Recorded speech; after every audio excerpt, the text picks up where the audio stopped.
Hello दोस्तों, कैसे हो आप? आशा रखती हूँ सभी अच्छे होंगे, स्वस्थ होंगे, मस्त होंगे और अपनी तैयारी में व्यस्त होंगे।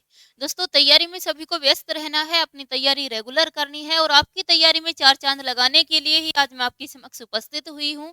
आज का जो हमारा टॉपिक रहेगा, वो टॉपिक रहेगा दोस्तों वाच्य का। व्याकरण, हिंदी व्याकरण के अंतर्गत टॉपिक हमारा रहेगा वाच्य का। सबसे कठिन टॉपिक माना जाता है, बार बार यही सुनने को मिलता है, मैम तो आता है लेकिन वाच्य समझ नहीं आता, ये वाच्य क्या होता है। तो वाच्य आज हम सबसे आसान तरीके से आपको समझाने वाले हैं, शायद किसी ने नहीं समझाया होगा और कोई भी क्वेश्चन आपका गलत नहीं होगा वाच्य को लेकर। तो आज का हमारा जो टॉपिक रहेगा वो टॉपिक किसका रहेगा? वाच्य का। टॉपिक किसका रहने वाला है? वाच्य का। वाच्य का जो साधारण अर्थ होता है, वाच्य का अगर हम अर्थ देखें तो वाच्य का अर्थ होता है कथन। एक होता है वाक्य। वाक्य की अगर हम बात करते हैं, वाक्य क्या होता है? अगर वाक्य को देखें तो यह है पदों का। वाक्य क्या होता है? पदों का व्यवस्थित समूह। पदों का जो व्यवस्थित समूह होता है, व्यवस्थित समूह होता है, उसे क्या कहते हैं हम? वाक्य कहते हैं, याद रखना। शब्दों का व्यवस्थित समूह नहीं, पदों का व्यवस्थित समूह क्या कहलाता है? वाक्य कहलाता है। पद क्या है? पद क्या होता है? जब कोई भी शब्द, किसी भी शब्द को जब हम वाक्य में प्रयोग कर देते हैं, किसी भी शब्द को जब वाक्य में प्रयोग कर दिया जाता है तो वह शब्द क्या कहलाता है? आपका पद कहलाता है। इस बात को याद रखिए। किसी भी शब्द को जब वाक्य में प्रयोग किया जाता है तो क्या कहलाता है? वह पद कहलाता है। और पदों का जो व्यवस्थित समूह होता है उसे हम क्या कहते हैं? वाक्य कहते हैं। लेकिन वाक्य और वाच्य में अंतर पाया जाता है। ये जो वाक्य होता है, इस वाक्य के अंदर जो कथन होता है उसी कथन को क्या कहते हैं हम? वाच्य कहते हैं। बहुत आसान है, बहुत आराम से आपको समझना है। वाच्य किसे कहते हैं? वाक्य में पाए जाने वाले कथन को क्या कहा जाता है? वाच्य कहा जाता है। जो वाच्य होता है, इसके तीन प्रकार होते हैं। पूछा जाता है कि वाच्य कितने प्रकार का होता है, तो वाच्य के तीन प्रकार होते हैं। सिंपल क्वेश्चन तो यहीं से बना दिया जाता है कि वाच्य के भेद कितने होते हैं, तो वाच्य के तीन भेद होते हैं। कौन कौन से होते हैं? पहला जो भेद हमारे पास आता है वह होता है कर्तृवाच्य। कर्तृवाच्य, इसको हम कर्तृवाच्य भी कह सकते हैं या इसको हम कर्तावाच्य भी कह सकते हैं। दूसरा जो प्रकार हमारे पास होता है वह होता है कर्मवाच्य। कर्मवाच्य, कर्मवाच्य। और तीसरा जो प्रकार होता है वह होता है भाववाच्य। वह भाववाच्य होता है। समझिएगा, पहला क्वेश्चन, वाच्य का अर्थ क्या होता है? कथन होता है।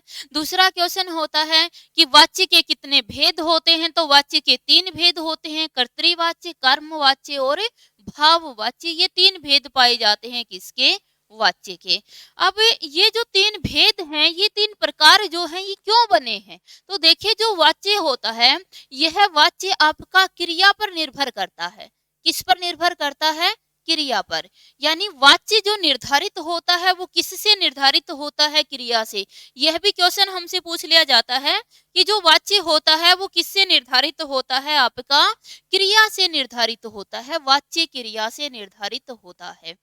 अब क्रिया जो है, इस क्रिया का जो व्यापार होता है, क्रिया के व्यापार का जो फल होता है, क्रिया के व्यापार का जो फल होता है, अगर वह फल आपका कर्ता पर दिखाई देता है, यदि क्रिया के व्यापार का फल कर्ता पर पड़ता है तो वहां पर कर्तृवाच्य या कर्तावाच्य होता है।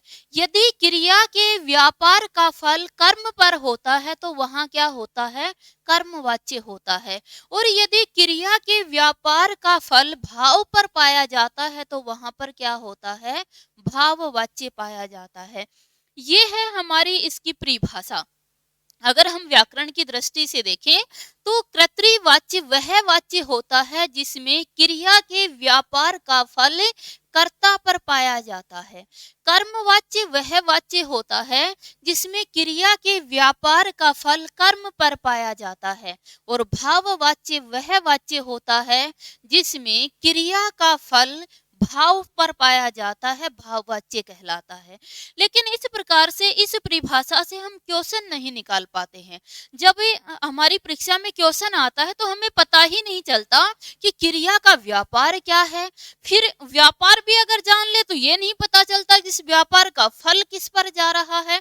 जैसे मैं आपके समक्ष एक वाक्य लिखती हूँ। वाक्य है, राम पुस्तक पढ़ता है। राम पुस्तक पढ़ता है, ये वाक्य हमारे पास है कि राम पुस्तक पढ़ता है। अब इस वाक्य को अगर हम देखें कि राम पुस्तक पढ़ता है, इसमें क्रिया क्या है? पढ़ना। क्रिया तो यहाँ पर पढ़ना है, लेकिन इस पढ़ने का जो व्यापार है वो राम के साथ है या फिर पुस्तक के साथ है, यह हमें पता नहीं चल रहा। तो वाच्य हमारे लिए कठिन हो जाता है। जब हम बुक में पढ़ते हैं, पुस्तक में पढ़ते हैं, तो ये वाच्य कठिन हो जाता है। दोस्तों वाच्य बहुत ही आसान है, आपको कुछ भी नहीं देखना। मैं कुछ लॉजिक आपको बताती हूँ, हर क्वेश्चन आपका बिल्कुल ठीक होगा। देखिए, क्रिया के अगर परिभाषा पूछे तो हम लोग परिभाषा इसकी देख लेंगे कि जो परिभाषा हमारी है उसे परिभाषा के ऊपर हम देखते हैं। एक मिनट देखिएगा, ये हमारी परिभाषा है कि कर्तृवाच्य जो होता है या कर्तावाच्य होता है, इसकी परिभाषा क्या होती है कि जब क्रिया का फल, जब हमारी जो क्रिया होती है, क्रिया के व्यापार का फल कर्ता पर पाया जाता है, कर्ता पर पाया जाता है, वहां क्या होता है? आपका कर्तृवाच्य कहलाता है। अगर कोई नोट्स बना रहा है तो साथ साथ इस नोट्स इसको आप बनाते चलिएगा। वह क्या कहलाता है? कर्तावाच्य या कर्तृवाच्य कहलाता है। कर्मवाच्य को अगर हम देखें तो देखिएगा, कर्मवाच्य जो हमारा है उसको एक बार हम देख लेते हैं। कर्मवाच्य क्या होता है? जब क्रिया के व्यापार का फल, क्रिया के व्यापार का फल कर्म पर पाया जाता है। व्यापार का जो फल होता है वह कर्म पर पाया जाता है। व्यापार का जो फल होता है, व्यापार का फल कर्म पर पाया जाता है, कर्म पर पाया जाता है, वह क्या कहलाता है? आपका कर्मवाच्य कहलाता है।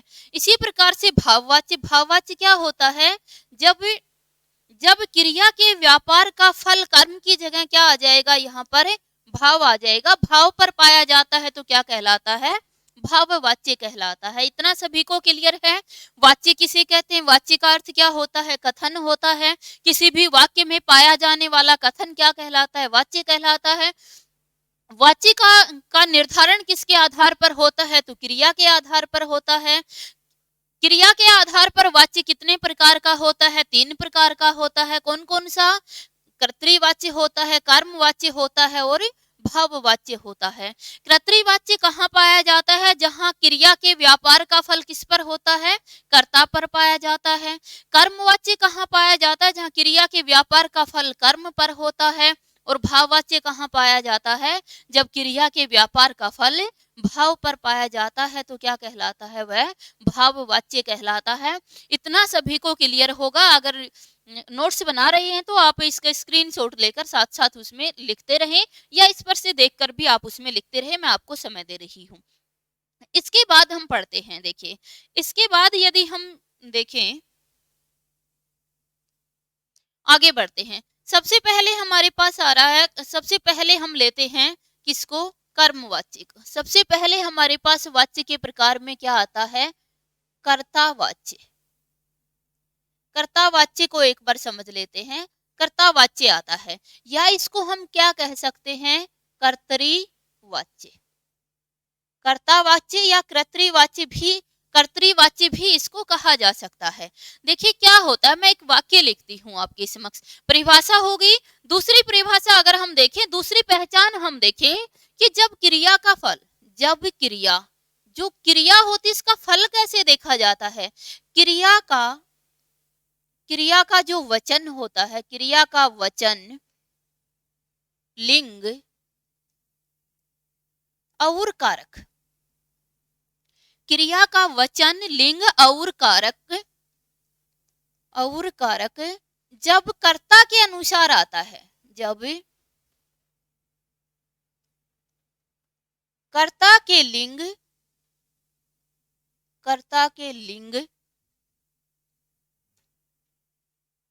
वचन और कारक के अनुसार पाया जाता है, और कारक के अनुसार पाया जाता है, अनुसार पाया जाता है,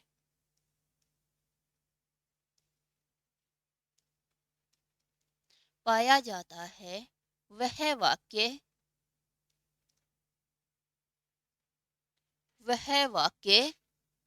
कर्तृवाच्य कहलाता है। वह वाक्य कर्तृवाच्य कहलाता है। ये हो गई परिभाषा हमारी किसकी? कर्तृवाच्य की।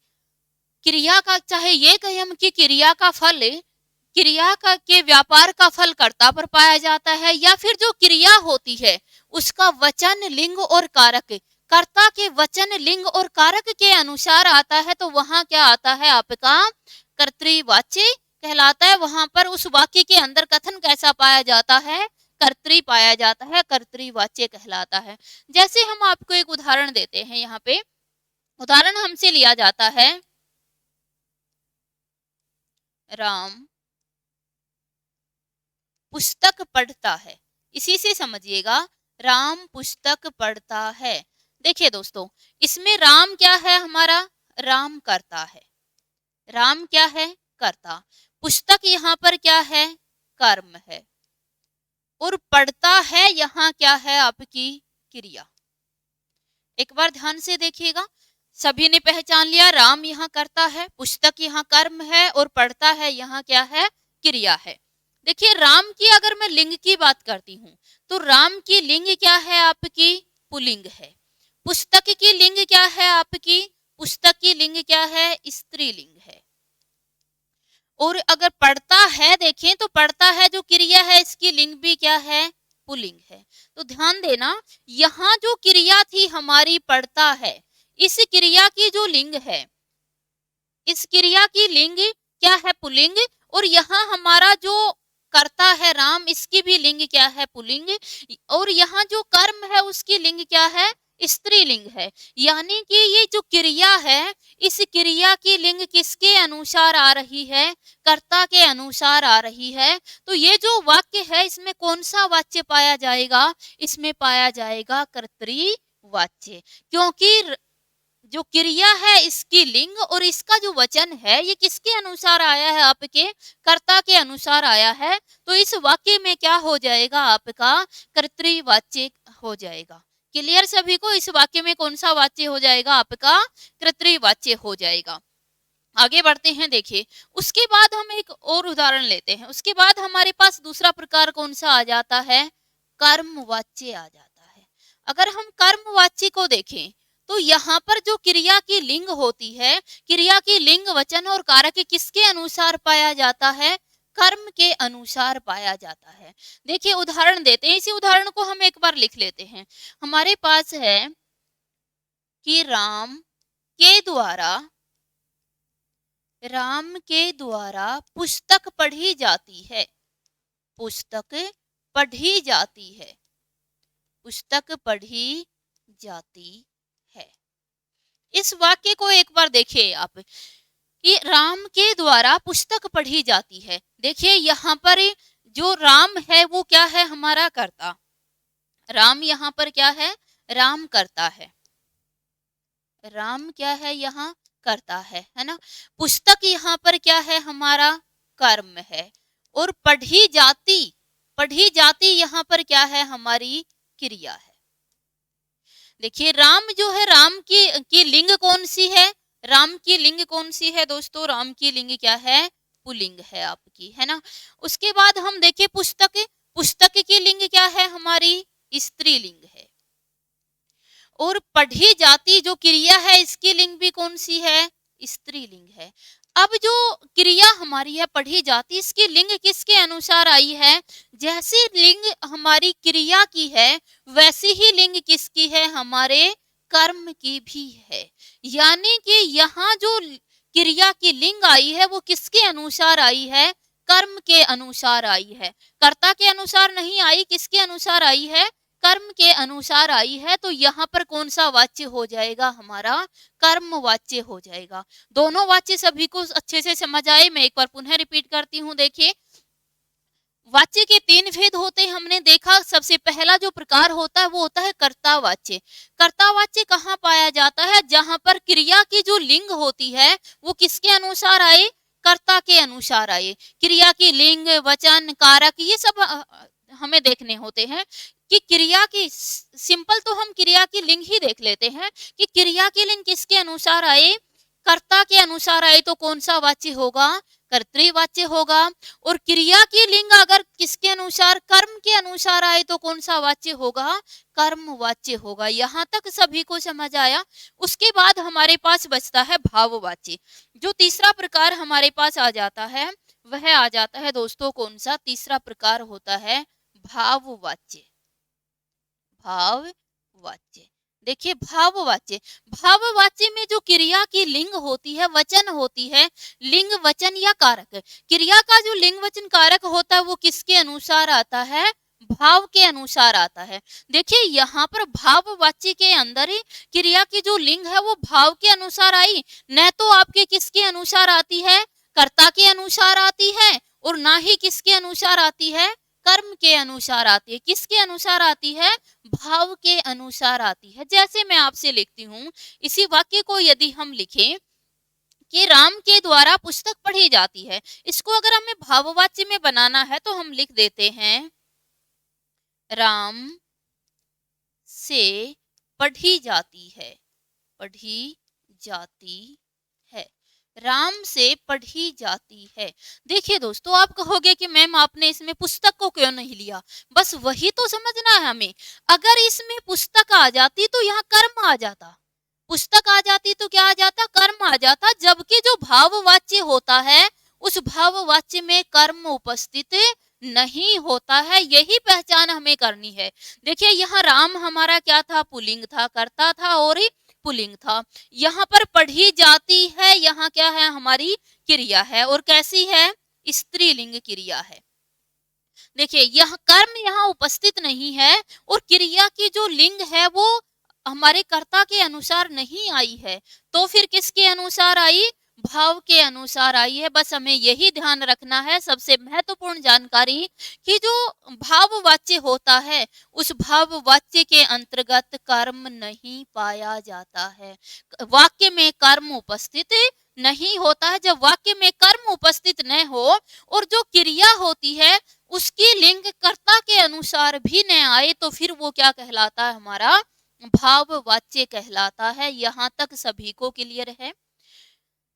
पुनः देख लीजिएगा, कर्तावाच्य या कर्तृवाच्य कहाँ होता है, जहाँ पर क्रिया की लिंग वचन कारक किसके अनुसार आते हैं, कर्ता के अनुसार आ जाते हैं।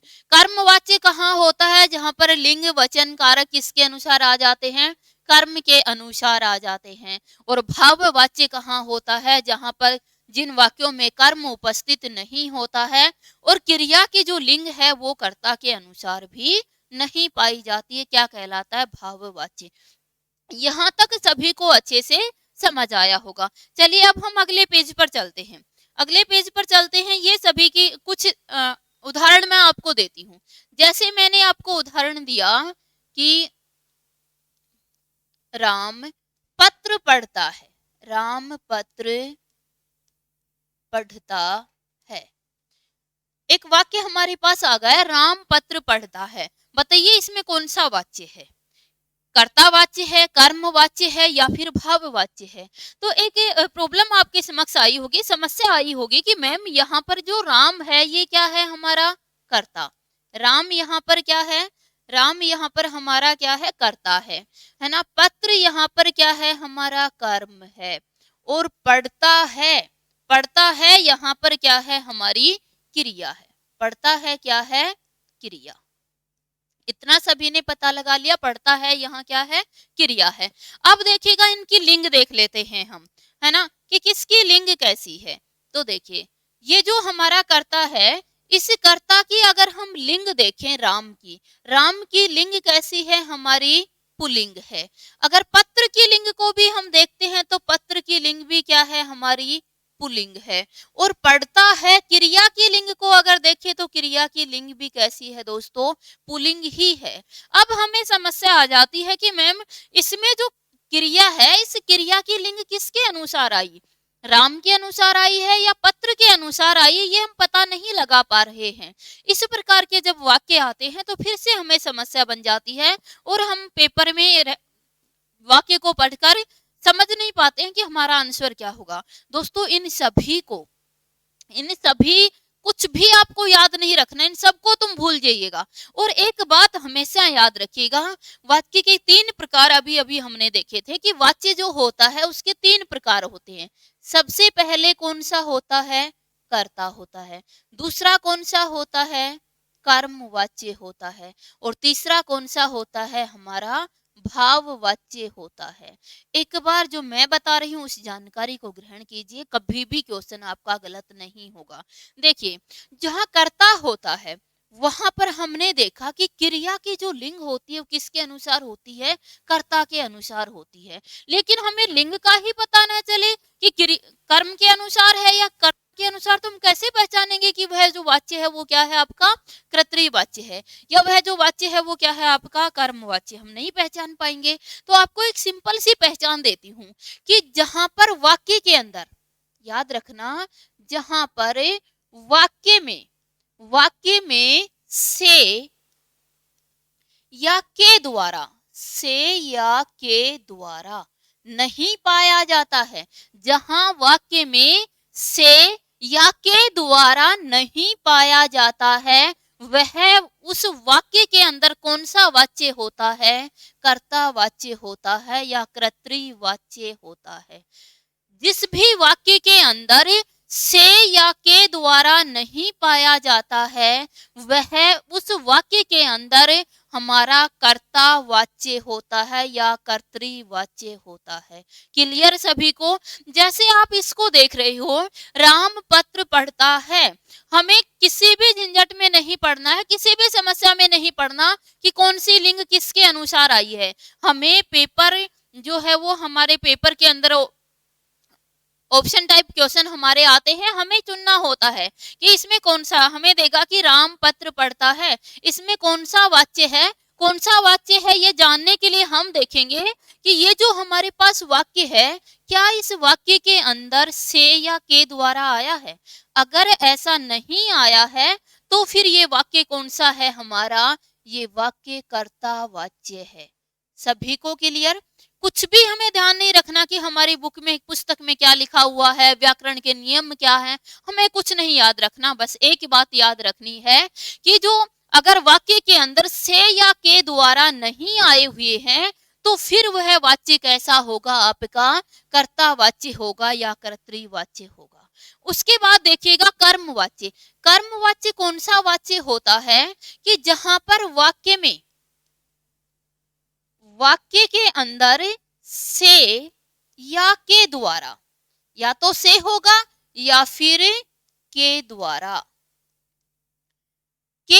के साथ क्या पाया जाता है, कर्म पाया जाता है, वह वाच्य क्या होता है, कर्म वाच्य होता है। पुनः सुनिएगा, जब वाक्य में के से या के द्वारा, इनमें से कोई भी हो, चाहे से हो चाहे के द्वारा हो, अगर वाक्य के अंदर से या के द्वारा है और उसके साथ कर्म भी उपस्थित है तो वह वाच्य क्या कहलाता है, आपका कर्म वाच्य कहलाता है। क्लियर सभी को। जैसे देखिए इसी को मैं लिख देती हूं एक बार, इसी को मैं लिखती हूं, देखिए राम पत्र पढ़ता है, इसी का अगर हमें कर्मवाची बनाना हो तो हम क्या बना देंगे, राम के द्वारा पत्र पढ़ा जाता है, राम के द्वारा पत्र पढ़ा जाता। अभी हम क्वेश्चन भी करेंगे इसके ऊपर, क्वेश्चन से और अच्छे से समझ आ जाएगा। देखिए राम के द्वारा पत्र पढ़ा जाता है, ये हमारा वाक्य है। हमने सबसे इसमें हमने देखा कि कौन सा वाच्य है। वाच्य पहचानने के लिए हम सीधा सा देखेंगे कि वाक्य के अंदर क्या दिखाई दे गया हमें, के द्वारा। वाक्य में क्या दिया हुआ है, के द्वारा दिया हुआ है। अगर वाक्य में के द्वारा दिया हुआ है तो ये हमारा कर्तावाच्य तो हो नहीं सकता है, कर्तावाच्य नहीं हो सकता, क्योंकि कर्ता वाच्य जो होता है या कर्तृवाच्य होता है उसमें से या के द्वारा नहीं पाया जाता, तो ये हमारा कर्तावाच्य नहीं है। देखिए यहाँ राम क्या है हमारा, राम यहाँ पर क्या है, कर्ता है, और पत्र यहाँ क्या है, हमारा कर्म है। और कर्म के साथ ही क्या आया हुआ है, के द्वारा। यदि के द्वारा के साथ आपका कर्म आया हुआ है तो दोस्तों वाच्य कौन सा हो जाएगा, कर्म वाच्य हो जाएगा, याद रखिए। क्लियर सभी को। यदि वाक्य में से या के द्वारा वाचक शब्द आते हैं और उनके साथ कर्म भी उपस्थित होता है तो वह वाच्य क्या कहलाता है, कर्म वाच्य कहलाता है। सभी को क्लियर।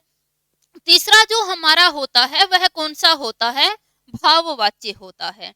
तीसरा वाच्य कौन सा होता है, भाववाच्य होता है। देखिए भाववाच्य को हम क्या कहें, भाववाच्य कहाँ पाया जाता है, जहां वाक्य में के द्वारा, वाक्य के अंदर क्या होता है, के द्वारा या से पाया जाता है, के द्वारा या से पाया जाता है, किसके बिना, कर्म के बिना, वहां क्या होता है, भाववाच्य होता है। समझिए इस बात को। कर्तावाच्य कहाँ होता है, जहां वाक्य में से या के द्वारा पाया ही नहीं जाता, वहां क्या होता है, कर्तावाच्य होता है।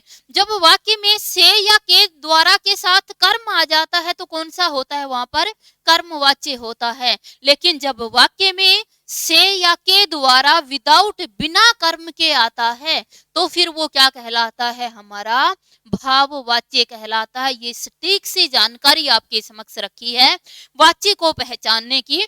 जब पहला क्वेश्चन हमारे पास आता है कि इस वाक्य में कौन सा वाच्य है, तो हम सबसे पहले वाक्य को देखेंगे। वाक्य में के द्वारा या से नहीं है तो हम सीधा कहेंगे कौन सा है, कर्तावाच्य है या कर्तृवाच्य है। यदि वाक्य में के द्वारा या से आया हुआ है, के द्वारा या से में से कोई सा भी एक वाचक शब्द आया हुआ है और उसके साथ कर्म भी उपस्थित है तो वो क्या हो जाएगा, हमारा कर्मवाच्य हो जाएगा। और जब वाक्य के अंदर हम देख रहे हैं, जब वाक्य के अंदर एक मैं वाक्य और लिख देती हूं, जैसे हम इसी का भाववाच्य बनाएं कि राम से पढ़ा जाता है, राम से पढ़ा जाता है। अब देखिए इस वाक्य को, राम यहाँ पर हमारा क्या हो गया, राम यहाँ पर हो गया कर्ता। अगर हम राम को देखें तो राम क्या है, यहाँ पर कर्ता है ना। पढ़ा जाता है यहाँ क्या है, हमारी क्रिया है। क्या यहाँ पर कर्म है, यहाँ पर कर्म उपस्थित ही नहीं है। वाक्य में से वाचक शब्द आया है और वाक्य के अंदर से वाचक शब्द आने की वजह से, वाक्य में से वाचक शब्द आने की वजह से यह आपका कर्ता वाक्य तो हो नहीं सकता है, कर्ता वाच्य नहीं हो सकता। से देखते हमें पता चला या तो कर्मवाच्य होगा या फिर ये क्या होगा, भाववाच्य। कर्मवाच्य होता तो इसके साथ कर्म भी उपस्थित होता, लेकिन कर्म यहाँ वाक्य में नहीं है और कर्म नहीं है, से आया हुआ है, तो फिर ये कौन सा हो जाएगा हमारा दोस्तों, भाववाच्य हो जाएगा। ये क्या कहलाएगा, भाववाच्य कहलाएगा। सभी को क्लियर है। तीनों उदाहरण को आराम से देख लीजिएगा। बिल्कुल जब आपको क्लियर हो जाए ना तभी आप बताना, बिल्कुल समझ आ जाए तभी बताना। कर्तावाच्य कहाँ होगा, जहां वाक्य में के या से है ना, के द्वारा या से इन दोनों वाचक शब्दों में से कोई भी शब्द नहीं होगा तो वो कर्तावाची होगा। और कर्मवाची कहाँ होगा? जहां वाक्य में से या के द्वारा दोनों में से कोई एक वाचक शब्द हो और उसके साथ कर्म भी उपस्थित हो तो वो क्या हो जाएगा? कर्मवाची हो जाएगा। और जब वाक्य के अंदर से या के द्वारा इन दोनों में से कोई एक वाचक शब्द हो और कर्म उपस्थित न हो तो वो वाच्य कैसा हो जाएगा? हमारा भाववाच्य हो जाएगा। ये थी वाच्य की पहचान हमारे समक्ष। इसके अलावा देखिए, इस पहचान के बाद भी हमारे पास कुछ और जानकारियां रह जाती हैं। देखिए, देख लेते हैं एक बार। कुछ विशेष जानकारियां मैं आपके समक्ष लिख रही हूं। जैसे हमारे पास कर्मवाच्य होता है, जो कर्मवाच्य होता है, याद रखिए कर्मवाच्य में क्रिया का फल किस पर होता है? कर्म पर होता है। इट मीन्स जो कर्मवाच्य होता है उसमें हमेशा क्या होती है? सकर्मक क्रिया ही पाई जाती है। याद रखना, कर्मवाच्य में हमेशा सकर्मक क्रिया ही पाई जाती है। अगर कर्तावाच्य की बात करते हैं तो जो कर्तावाच्य होता है उसमें सकर्मक या अकर्मक क्रिया भी पाई जा सकती है। कर्मवाच्य में केवल सकर्मक क्रिया होती है। कर्तावाच्य के अंदर क्रिया सकर्मक भी हो सकती है और अकर्मक भी हो सकती है, लेकिन उसमें के द्वारा या से नहीं पाया जाता है। उसके बाद हमारे पास आता है भाववाच्य। दोस्तों, जो भाववाच्य होता है उसमें कर्म उपस्थित ही नहीं होता, और कर्म उपस्थित नहीं होता है तो यहाँ क्रिया कैसी होती है? आपकी अकर्मक। यहाँ क्रिया कैसी पाई जाती है? अकर्मक क्रिया पाई जाती है। इस बात को भी हम ध्यान रखें कि कर्मवाच्य, ये सभी क्या बता रही हूं मैं? वाच्य बता रही हूं। यदि कर्मवाच्य आया तो वहां पर क्रिया सकर्मक होगी, यदि कर्तावाच्य आया तो वहां पर क्रिया सकर्मक या अकर्मक कोई भी हो सकती है, और यदि भाववाच्य आया तो वहां क्रिया कैसी होगी? आपकी अकर्मक क्रिया ही पाई जाती है। ये थी पहचान हमारी किसकी? क्रिया की।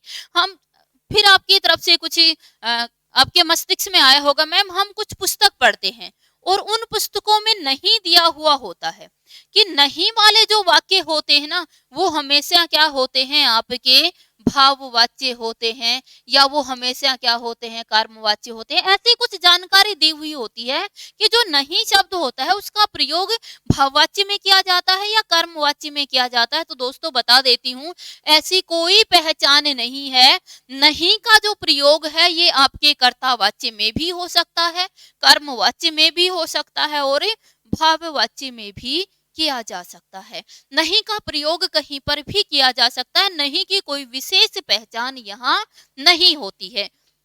इसके बाद कुछ जानकारियां आती हैं हमारे समक्ष कि आप कहोगे मैम हमने कुछ ऐसा भी पढ़ा है कि जो वाक्य होता है उसमें के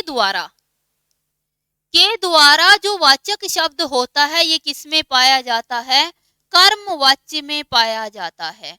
और जो से वाचक शब्द होता है आपका, से जो वाचक शब्द होता है ये किसमें पाया जाता है? भाववाच्य में पाया जाता है। ये जानकारी सही है आपकी, लेकिन जरूरी नहीं है कि के द्वारा से बनने वाला जो वाक्य है उसमें कर्मवाच्य ही हो, यह जरूरी नहीं होता है। फिर भी अगर एग्जाम में क्वेश्चन बना दिया जाए, पेपर में ऐसा क्वेश्चन बन जाता है कि के द्वारा वाचक शब्द प्रयोग किया जाता है, के द्वारा वाचक शब्द प्रयोग किया जाता है तो किसमें? कर्मवाच्य में। और से वाचक शब्द प्रयोग किया जाता है तो किसमें? भाववाच्य में किया जाता है। यह आपकी विशेष कंडीशन लगने पर, विशेष ये कहें कि नियम दे दे पेपर के अंदर, ये क्वेश्चन ही पूछ ले आपसे कि के द्वारा वाचक शब्द प्रयोग किया जाता है कर्तावाच्य में ऑप्शन दे देगा कर्तावाच्य में, कर्मवाच्य में, भाववाच्य में या किसी में नहीं। तो हमें आंसर करना है कि के द्वारा किसमें, कर्मवाच्य में प्रयोग होता है और से किसमें प्रयोग होता है, आपके भाववाच्य में प्रयोग होता है। अगर ऐसा कंडीशनर क्वेश्चन नहीं बनाता है, अगर ऐसी कंडीशन क्वेश्चन में नहीं लगाता है, तो फिर हमें देख लेना है कि के द्वारा या से के साथ कर्म आया हुआ है, तब तो वो क्या है, कर्मवाच्य है। और अगर कर्म नहीं आया हुआ है तो फिर वो क्या है, आपका भाववाच्य है। सभी को क्लियर? अब हम देख लेते हैं, सभी को ये जानकारी समझ आई होगी। मैं एक बार पुनः ये कहें कि दोहरा देती हूँ इसको कि कर्मवाच्य कहाँ होता है, जहाँ वाक्य में से या के द्वारा वाचक शब्द के साथ कर्म उपस्थित होता है। भाववाच्य कहाँ होता है, जहाँ वाक्य में के या से के द्वारा या से वाचक शब्द के साथ कर्म उपस्थित नहीं होता है। और कर्तावाच्य वो होता है जहाँ जहाँ वाक्य के अंदर से या के द्वारा ही उपस्थित नहीं होता है, तो वो क्या कहलाता है, कर्तावाच्य कहलाता है। सभी को क्लियर? अब कुछ हम उदाहरण देख लेते हैं, आगे चल के देखिए हम कुछ उदाहरण देख लेते हैं, हमारे समक्ष दिए गए हैं। जैसे मेरे पास एक की तरफ तो आपको दिखाई दे रहा होगा, एक की तरफ तो हमारे पास है कौन सा, कर्तृवाच्य है, और दूसरी तरफ क्या है, हमारे पास कर्मवाच्य है। एक बार हम दोनों को देखें पहला जो वाक्य सभी को दिखाई दे रहा होगा, दिखाई दे रहा है क्लियर सभी को? जो पहला वाक्य है वो है वीणा कविता सुनाती है, वीणा कविता सुनाती है। देखिए इस वाक्य में कहीं से या के द्वारा आया है? नहीं आया। नहीं आया तो हम कह देंगे ये कैसा है, कर्तृवाच्य है, या फिर इसको कर्तावाच्य भी कहा जा सकता है। दूसरा वाक्य देखिए, हरीश चित्र बना रहा है, इसमें भी के या से द्वारा, के द्वारा या से आया है? नहीं आया, तो ये भी क्या हो जाएगा, कर्तावाच्य हो जाएगा। तीसरा देखें, ठोकरें केवल धूल उड़ाती हैं, क्या इसमें से या के द्वारा आया? नहीं आया इस वाक्य में। तो इस प्रकार से संपूर्ण वाक्य हमारे समक्ष दिख रहे हैं जिसमें से या के द्वारा वाचक शब्द नहीं आए हैं, तो ये क्या है, आपके कर्तावाच्य या कर्तृवाच्य हैं। इसी प्रकार से हम यहाँ पर देखिए क्या है, कर्मवाच्य। हमने देखा कि कर्मवाच्य में या तो से मिलेगा या के द्वारा मिलेगा, और उसके साथ क्या उपस्थित होगा, कर्म उपस्थित होगा। तो देखो वीणा के द्वारा, कौन सा वाचक शब्द मिला यहाँ पर, के द्वारा, वीणा के द्वारा कविता, यहाँ से कविता गायब कर दी है, वीणा के द्वारा क्या आ जाएगा, कविता सुनाई जाती है। अगर ये वाक्य यूं ही होता, अगर ये नहीं लिखा हुआ होता यहाँ पर कि वीणा, कविता नहीं होता, वीणा के द्वारा सुनाई जाती है, तो कौन सा वाच्य हो जाता, ये भाववाच्य, क्योंकि यहाँ कर्म उपस्थित नहीं होता। लेकिन अगर यहाँ पर कविता है तो कविता क्या है, यहाँ पर कर्म है, तो ये क्या हो जाएगा, आपका कर्मवाच्य हो जाएगा। ध्यान दीजिए, अगर हमें ये कहे कि कर्तृवाच्य है और इससे हमें कर्मवाच्य बनाना है, जैसे वीणा, वीणा कविता सुनाती है, तो इसको हमने क्या बना दिया, वीणा के द्वारा कविता सुनाई जाती है। क्लियर सभी को? समझ आया? दूसरा देखिए, दूसरा है हरीश के द्वारा, वाचक शब्द आएगा के द्वारा, चित्र बनाया जा रहा है। तो चित्र यहाँ पर क्या हो गया, कर्म। यदि के द्वारा के साथ कर्म उपस्थित है तो कौन सा वाच्य है हमारा, कर्मवाच्य हो जाएगा। सभी को देखिएगा, ठोकरों, ठोकरों के द्वारा या ठोकरों द्वारा केवल धूल उड़ाई जाती, क्या उड़ाई जाती है, धूल उड़ाई जाती है। क्या आ गया यहाँ पर, के द्वारा, के द्वारा शब्द आया, वाचक शब्द आ गया है, तो क्या आ जाएगा हमारे पास यहाँ पर, कर्मवाच्य आ जाएगा। अगर इस प्रकार से वाच्य परिवर्तित करना है तो मुझे लगता है सभी को अच्छे से समझ आ गया होगा। जब कर्तावाच्य दिया जाए और उसका कर्मवाच्य बनाया जाए, तो उसमें या तो से या के द्वारा ले आओ और साथ में कर्म तो उपस्थित कर दो, तो क्या हो जाएगा, वो आपका कर्मवाच्य हो जाएगा। आप सभी को बना बना कर देखिए, आपकी समक्ष है। अगर किसी में नहीं समझ, जैसे दोस्त विपरीत समय में मदद करते हैं, क्या करते हैं, मदद करते हैं। दोस्त विपरीत समय में मदद करते हैं। अब यहाँ देखिए, इस वाक्य में ना तो के आया है, के द्वारा आया है, ना से आया है, तो कैसा है, ये आपका कर्तावाच्य है। अगर इसी को हमें कर्मवाच्य बनाना पड़े तो हम क्या कह देंगे, दोस्तों के द्वारा, दोस्तों के द्वारा वाचक शब्द आ गया यहाँ पर। विपरीत समय में क्या की जाती है, मदद की जाती है, तो मदद क्या हो गया यहाँ पर, कर्म हो गया। के द्वारा के साथ यदि वाक्य में कर्म उपस्थित है तो क्या हो जाएगा, वो कर्मवाच्य हो जाएगा।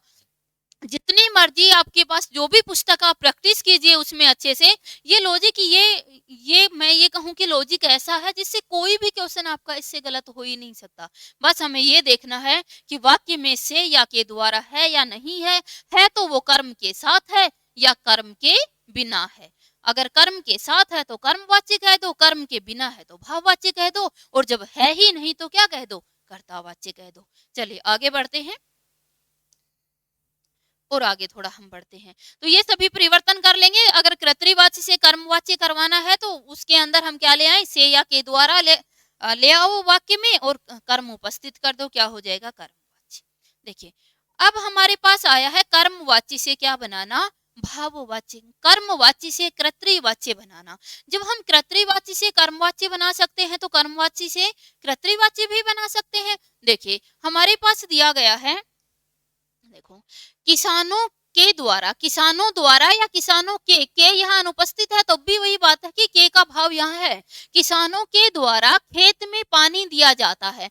किसान यहाँ कर्ता हो गया, के द्वारा यहाँ वाचक शब्द हो गया, खेत यहाँ क्या हो गया, आपका कर्म हो गया, और पानी यहाँ क्या हो गया, कर्म हो गया आपका, और दिया जाता है यहाँ क्या हो गया, आपका क्रिया हो गया। तो देखो द्वारा के साथ क्या आया है, कर्म आया है, तो क्या हो गया, कर्मवाच्य हो गया। अब इसे अगर हम इसे कर्तृवाच्य में बदले, कर्तावाच्य में बदले, तो हम द्वारा को हटा देंगे और ये हमारा क्या बन जाएगा, कर्तृवाच्य बन जाएगा। किसानों ने खेत में पानी दिया, क्योंकि यहाँ के द्वारा हमने हटा दिया, के द्वारा हटा दिया तो क्या हो गया, कर्तृवाच्य हो गया। जैसे नेताजी द्वारा भाषण दिया गया, तो देखो इसमें नेताजी कर्म हो गया, द्वारा यहाँ वाचक शब्द आ गया, भाषण यहाँ क्या हो गया, आपका कर्म हो गया। नेताजी कर्ता हो गया, द्वारा यहाँ वाचक शब्द है और भाषण क्या है। अगर ये कहें द्वारा के साथ या के द्वारा के साथ भाषण एक कर्म आया हुआ है, कर्म आया हुआ है तो कर्मवाच्य है, और जब इस कर्म ये कहें कि के द्वारा को हम गायब कर देंगे तो ये क्या हो जाएगा, हमारा कर्तृवाच्य हो जाएगा। नेताजी ने भाषण दिया। सभी को समझ आया होगा। इस प्रकार से आप इनको लगाकर देख सकते हो। देखिए आगे बढ़ते हैं, तो और आगे देखो, इसके बाद हमारे पास आ रहा है कर्तृवाच्य से भाववाच्य बनाना। अब क्या आया, कर्तृवाच्य से भाववाच्य बनाना। देखिए ये कर्तृवाच्य हमारे पास है, हमें पता है कि कर्तृ जो वाच्य होता है उस कर्तृवाच्य के अंतर्गत के द्वारा या से नहीं पाया जाता, और जब भाववाच्य बनाते हैं तो उसमें या तो से होगा या के द्वारा होगा, लेकिन कर्म उपस्थित नहीं होगा। तो हम देखें, पहला है बच्चा चल नहीं सकता, बच्चा चल नहीं सकता, कर्तृवाच्य है आपका, बच्चा चल नहीं सकता, क्या नहीं कर सकता, चल नहीं सकता। तो ये बच्चा यहाँ पर हमारा जो है वो यहाँ इस वाक्य के अंदर के द्वारा या से नहीं है, तो हम क्या कहेंगे, कैसा है आपका, कर्तृवाच्य है। अगर इसको भाववाच्य बनाए तो हम बना देंगे बच्चे से वाचक शब्द आ गया, चला नहीं जाता, बच्चे से चला नहीं जाता। तो यहाँ चला, ये जो चला शब्द आया ये क्या है, यहाँ पर क्रिया है, चलना, चला नहीं जा सकता तो क्या है, चलना यहाँ क्या है, क्रिया है। तो यहाँ से आया लेकिन से के साथ में कर्म उपस्थित नहीं है, तो ये क्या हो गया, भाववाच्य। आगे देखो, अगर है बुढ़िया खांस रही है, बुढ़िया खांस रही है, तो इसमें के या से नहीं है, के द्वारा या से नहीं है, तो क्या है, कर्तृवाच्य है। इसी का अगर हमें भाववाच्य बनाना पड़े तो बुढ़िया से खांसा जा रहा है। खांसना, खांसना क्या होता है, क्रिया होती है, खांसा जा रहा मतलब खांसने का, खांसा जा रहा है, क्रिया की जा रही है। यहाँ से तो आया लेकिन कर्म उपस्थित नहीं है, तो ये क्या हो जाएगा, हमारा भाववाच्य हो जाएगा। आगे है गर्मियों में छत पर सोते हैं, गर्मियों में छत पर सोते हैं, के द्वारा ऐसे नहीं है तो कर्तृवाच्य है। इसमें हम से या के द्वारा ले आए तो क्या बन जाएगा, भाववाच्य, कि गर्मियों में छत पर सोया जाता है। तो इसमें हम दे दें कि गर्मियों में छत पर सोया जाता है, तो यहाँ प्रत्यक्ष रूप से के या से या के द्वारा नहीं आएगा, लेकिन भाव यहाँ पर आया जाता है कि गर्मी जो होती है वहाँ गर्मियों के द्वारा किसमें सोया जाता है, छत पर। यानी गर्मियां आ जाती हैं तो हम किस पर सोते हैं, छत पर सोते हैं। तो इसमें के से या के द्वारा का भाव अप्रत्यक्ष रूप से आ जाएगा, लेकिन आ जाएगा यहाँ पर। देखिए आगे बढ़ते हैं। आगे अगर हम बढ़ते हैं तो इससे आगे हम देखते हैं। आगे हमारे पास क्या आया हुआ है, भाववाच्य और कर्तृवाच्य। भाववाच्य क्या बनाना, कर्तृवाच्य, तो उल्टा हम कर्तृवाच्य बना सकते हैं। जैसे हमारे पास दिया हुआ है, उससे चला नहीं जाता, ये भाववाच्य है, क्योंकि यहाँ पर क्या है, यहाँ से भी आया है और उसके साथ कर्म उपस्थित नहीं है, तो ये क्या है, भाववाच्य आया है। इसको अगर कर्तृवाच्य बनाया जाए तो वह चल नहीं सकता, यहाँ से हटा दिया हमने और से हटा दिया तो क्या बन गया, ये हमारा कर्तृवाच्य बन गया। क्लियर सभी को। और देखो, बच्चे से बैठा नहीं जाता, ये जो बच्चा है इस से इसके साथ आ गया है, और बैठना क्या है, यहाँ पर क्रिया है, यहाँ कर्म नहीं है, से के साथ कर्म नहीं आया तो भाववाच्य हो गया। अगर इसका कर्तृवाच्य बनाए तो बच्चा बैठ नहीं सकता, बच्चा बैठ नहीं सकता, यानी कि यहाँ से हटा दिया हमने और से हटा दिया तो क्या बन गया, ये कर्तृवाच्य बन गया है। क्लियर सभी को, समझ आया होगा। चलिए और आगे बढ़ते, इसी प्रकार से आपको ये सभी उदाहरण लगाकर देखने हैं। इसके बाद हमारे पास ये देखिए कुछ क्वेश्चन है, यहाँ तक सभी को अच्छे से समझ आया होगा। कर्तृवाच्य कहाँ होता है, कर्मवाच्य कहाँ होता है और भाववाच्य कहाँ पाया जाता है। मैं पुनः दोहरा देती हूँ, यहाँ पर यदि वाक्य के अंदर, यदि वाक्य के अंदर जब हमें कर्तृवाच्य देखना होता है तो वाक्य में से या के द्वारा नहीं पाया जाता। यदि हमें कर्मवाच्य देखना होता है तो वाक्य में से या के द्वारा के साथ क्या आ जाता है, कर्म आ जाता है। यदि हमें भाववाच्य देखना होता है, हम भाववाच्य देखते हैं तो वाक्य में से या के द्वारा किसके, बिना कर्म के आता है, वहां पर कर्म उपस्थित नहीं होता है, कर्म उपस्थित वहां पर नहीं पाया जाता है। क्लियर सभी को यहाँ तक। तो देखा, अब कुछ क्वेश्चन आपके समक्ष, क्वेश्चन को लगाकर देखिए, फटाफट आंसर निर्धारित कीजिए अपना। पहला क्वेश्चन है, विनीता सो रही है, उक्त वाक्य में वाच्य का प्रकार बताइए। विनीता सो रही है, इसमें कौन सा वाच्य है, कर्तृवाच्य है, कर्मवाच्य है, भाववाच्य है या सभी है, बताएं जल्दी से। विनीता सो रही है, पहले देखो कौन सा कर्तृवाच्य कहां पर होता है, जहां पर के द्वारा या से उपस्थित नहीं होता।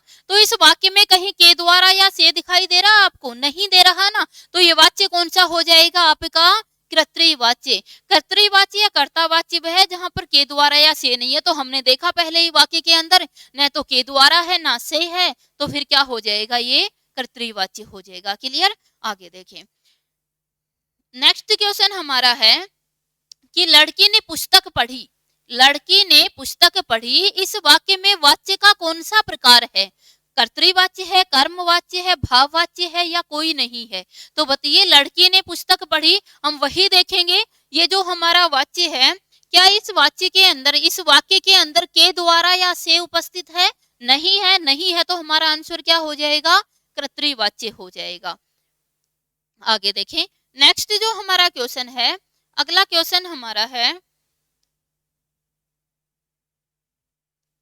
देखिए अगला क्वेश्चन है, राम ने रावण को मारा। हमने देखा कि इस वाक्य के अंदर के द्वारा या से नहीं है, के द्वारा या से उपस्थित नहीं है, तो कौन सा हो जाएगा, हमारा कर्तृवाच्य हो जाएगा। आगे चलिए, अगला क्वेश्चन हमारा है, सही कथन चुनिए। आगे हमें सही कथन चुनना है कि सही कथन कौन सा है, और ये बहुत ही अच्छा क्वेश्चन है दोस्तों। मैं थोड़ा सा स्क्रीन को छोटा कर देती हूँ। देखिए अब क्वेश्चन आपको क्लियर दिखाई देगा कि इसमें से हमें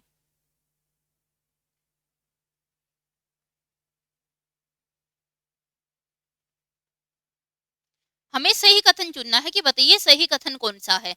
पहला है कि कर्मवाच्य में सकर्मक और अकर्मक दोनों प्रकार की क्रियाएं पाई जाती हैं। दूसरा हमारे पास है कि कर्तृवाच्य में केवल सकर्मक क्रियाओं का प्रयोग किया जाता है। तीसरा है भाववाच्य में अकर्मक क्रियाओं का प्रयोग किया जाता है। और चौथा है कर्मवाच्य में सकर्मक क्रियाओं का प्रयोग नहीं किया जाता है। हमें सही पहचानना है कि इनमें से सही कौन सा है। तो सबसे पहले हम देखिए दोस्तों, हमारे पास क्या आया है, कर्मवाच्य। हम जानते हैं कि जो कर्मवाच्य होता है उसके अंदर केवल क्या होती है, सकर्मक क्रियाएं पाई जाती हैं।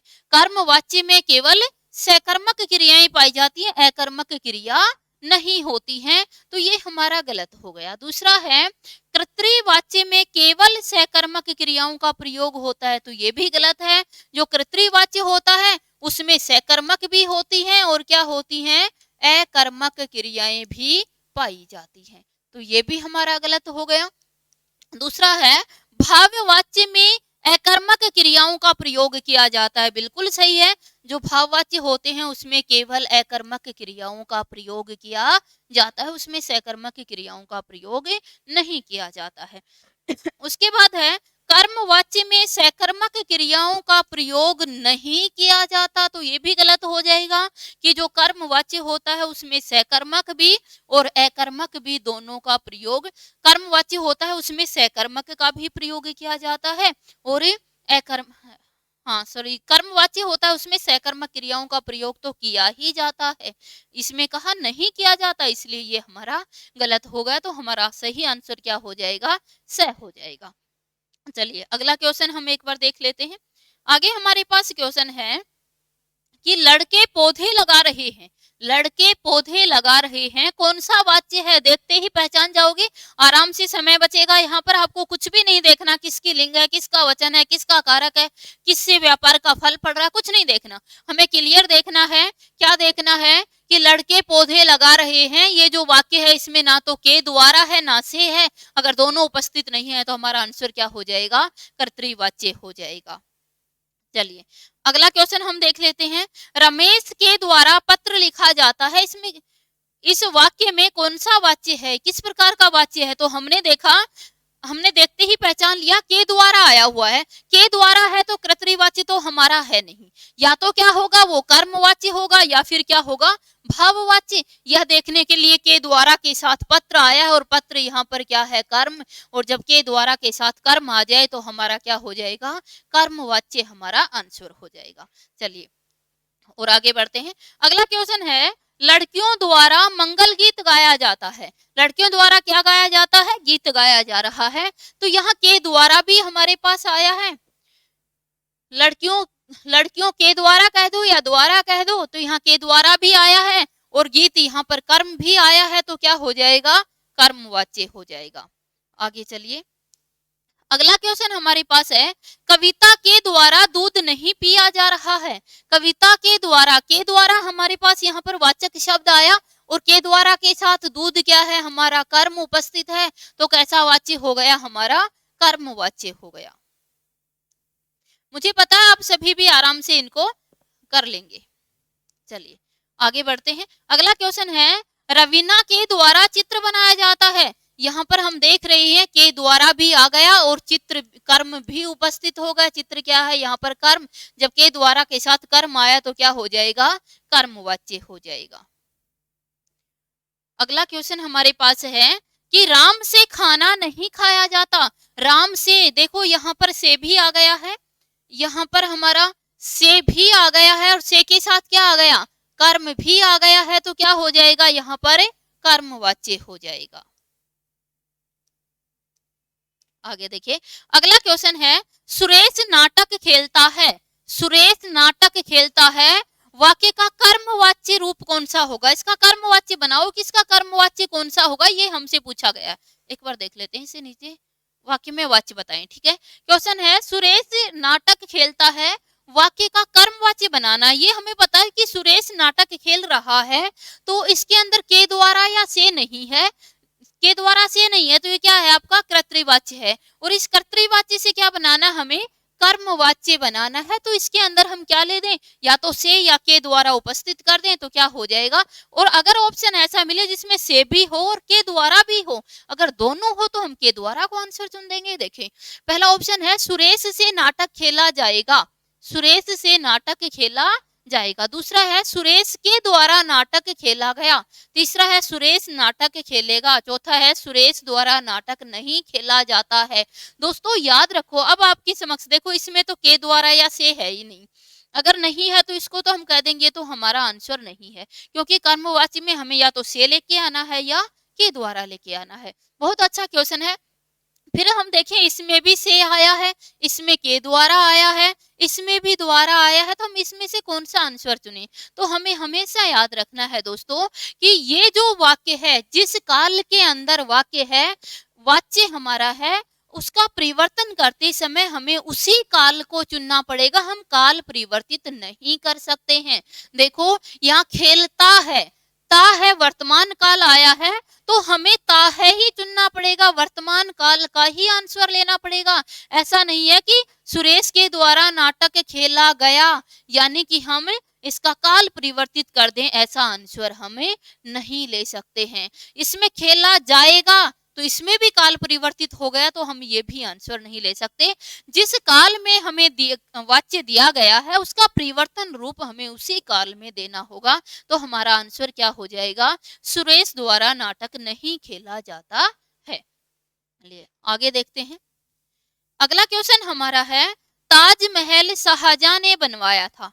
ताजमहल शाहजहां ने बनवाया था, इसमें से या के द्वारा नहीं है, तो ये क्या है, कर्तृवाच्य है, और इसका हमें क्या बनाना है, कर्मवाच्य बनाना है। तो देखो ताजमहल शाहजहां के द्वारा बनवाया गया था।